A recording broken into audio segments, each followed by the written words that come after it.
Məşq prosesi. Məşqdə hər şey ola bilər, səhv də eləyə bilərsən. Yanlış da ifa eləyə bilərsən, düzgün də ifa eləyə bilərsən. Amma səhnəyə çıxdın ki, səhnədə səhv eləyə bilərsən, amma o səhvini minimala endirməlisən. Da məşq prosesindəki kimi 5 dəfə 10 dəfə səhv eləməli deyilsən səhnədə. Başa düşürsən? Elə adamlar var ki, daha da professionaldır, daha da ustaddır və səhnədə karıxmadan ifa edir. Onun üçün gözəl bir hissdir. Əlbəttə ki, bəziləri var ki, səhnəyə çıxır, həyəcanlanır. İki səhnə həyəcanı, bu normal bir şeydir. Və ancaq ki, sən 1000 dəfə çıxmısan səhnəyə, tutaq ki, 1001-cidə karıxırsansa, o sənin günahın.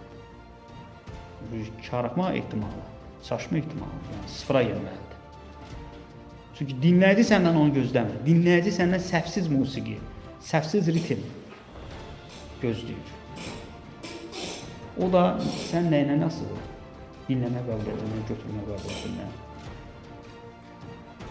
Bunlar çox vacibdir.